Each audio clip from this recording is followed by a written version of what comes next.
ইমাম হাসান ও হুসাইন তার মা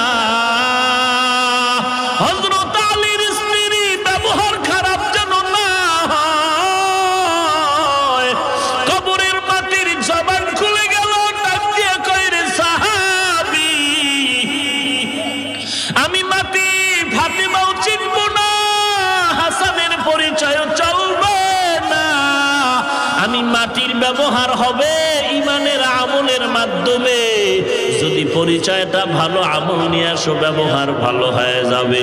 আর যদি ব্যবহার আমল যদি খারাপ হয়, তো আমি মাটির ব্যবহার এতই যে কঠিন, এক সেকেন্ডের জন্য সার নাই।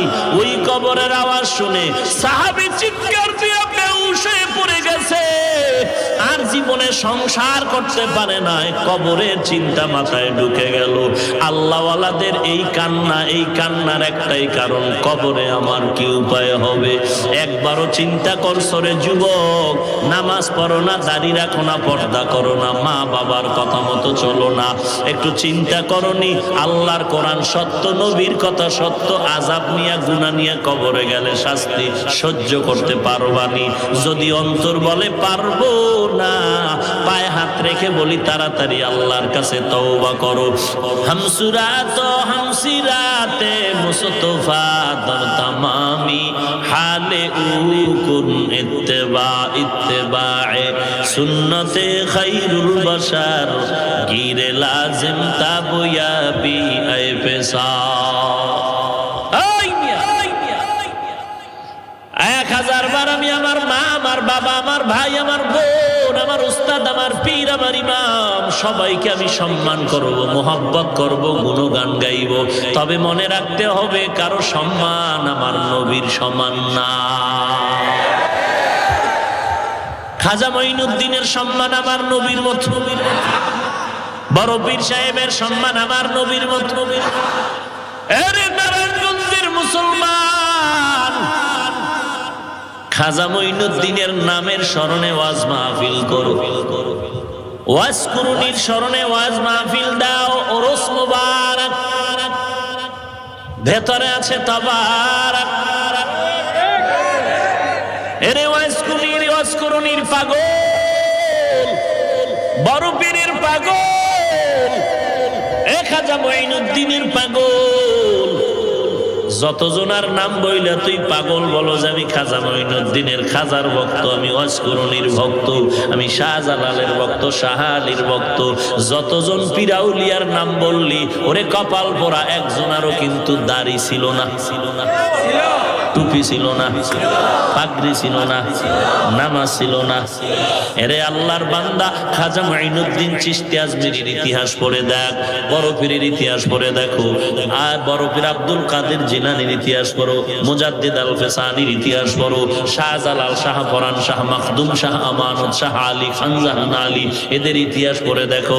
এরে বান্দা, একজনের পাগড়িও মাথার থেকে ছুটে নাই, তসবিও ছুটে নাই, নামাজ ছুটে নাই, তাহাজ্জুদ ছুটে নাই, ইশরাক ছুটে নাই, তোমার দাড়ি নাই, টুপি নাই, নামাজ নাই, আউযুবিল্লাহ পারো না, বিসমিল্লাহ পারো না, সালামটা পর্যন্ত পারো না। তুমি যদি বলো আমি খাজা মঈনুদ্দিনের ভক্ত, বল জমিনে বাটপার আর কে হতে পারে? এই বাটপার, তুই দাড়ি কামাই না, সুদখোর, বেনামাজি যদি শাহজালালের ভক্ত হও, তো বাটপার কে?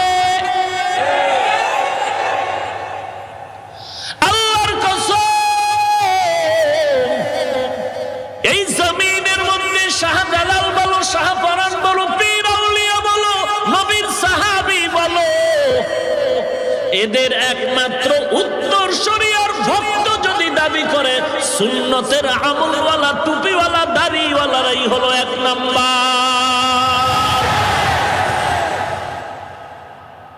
আমরা বেদ্যুবি শিখি নাই, নাইলে তোর জুতা দিয়ে সাইজ করা দরকার। আমরা বেয়াদবি শিখি নাই, নাইলে সাইজ কইরাই ফেলাইতাম।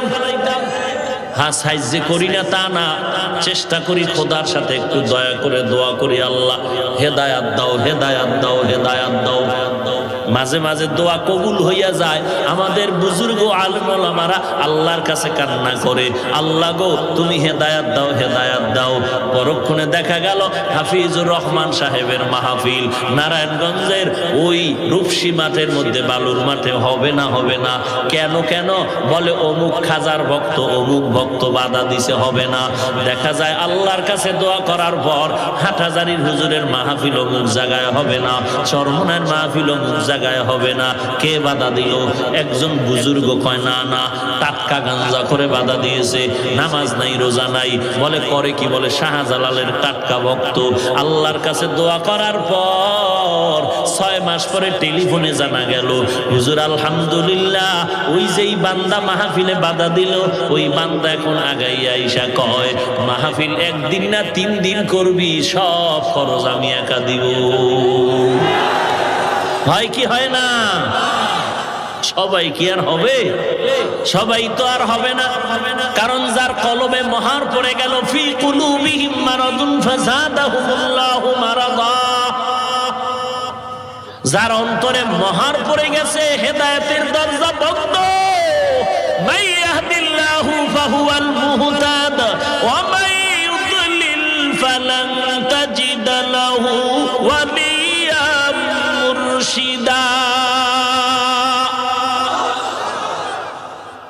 কোরআন ভাল লাগে না? শিখেন না কেন? 1 ঘন্টা টাইম দেওয়া যায় না ইমাম সাহেব?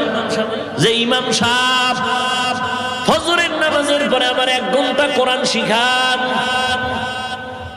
এশার নামাজের পরে আমার ডিউটি শেষ, ইমাম সাহেব 1 ঘন্টা সময় আমাকে কোরআন শিখায় দেন। আমার ডিউটির মাঝে আসর থেকে মাগরিব আমার একটু ফাঁকা আছে, একটু কোরআন শিখান। এমন কোন ইমাম মুয়াজ্জিন বলবে না যে পারবো না, বরং খুশি মনে আপনাকে কোরআন শিখায় দিবে। এত সুযোগ থাকার পরও কেন কোরআন শিখলেন না, কোরআন পড়লেন না?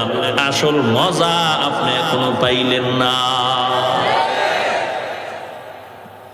আল্লাহর কোরআন সিনায় লাগাও, কারণ এটা আল্লাহর কালাম, আল্লাহর কথা, কালামুল্লাহ। কোরআন আল্লাহর কালাম, দেখলেও সওয়াব, শুনলেও সওয়াব, পড়লেও সওয়াব। এই কোরআন যেই ঘরে থাকে ওই ঘরটা বড় দামি। এই কোরআন যার সিনায় থাকে ওই বান্দার বড় দাম। এই কোরআনের আওয়াজ বড় দামি। দুনিয়াতে যত কবিতা পড়ুক না কেন, কোরআনের কবিতার সামনে কোনো কবিতা টিকে না। 1 বার 2 বার 3 বার, আর কোরআনের আওয়াজ বারবার বারবার, যত বেশি তত মজা। এরে নবীর উম্মত, নবী বললেন 2টো জিনিস ধরে রাখ, কোরআন আর সুন্নাত।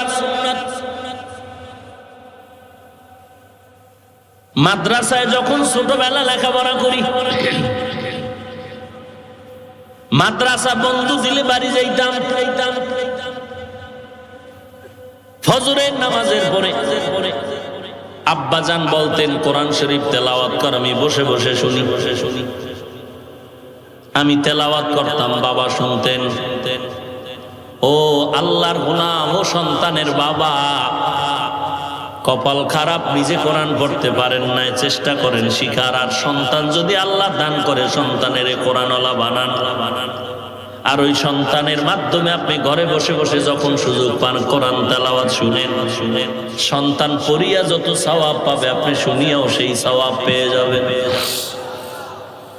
চেষ্টা করেন কোরআন শিখার, কারণ এটা এমন একটা কিতাব, আজও পর্যন্ত একটা ভুল কেউ বের করতে পারলো না। হাজার হাজার বছর চলে গেল, চেষ্টা করেছিল, অপচেষ্টা, কত বেঈমান।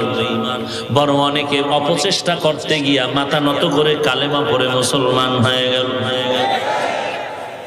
ওরে নবীর আশিক উম্মতের দল, নবীর সুন্নতের মালাটা গলায় লাগায় দাও, নবীর মোহাব্বত অন্তরে ঢুকায় নাও। ওয়াজকুরুনির গান গাইলিয়া জীবন, অথচ ওয়াজকুরুন নবীর জন্য কেমন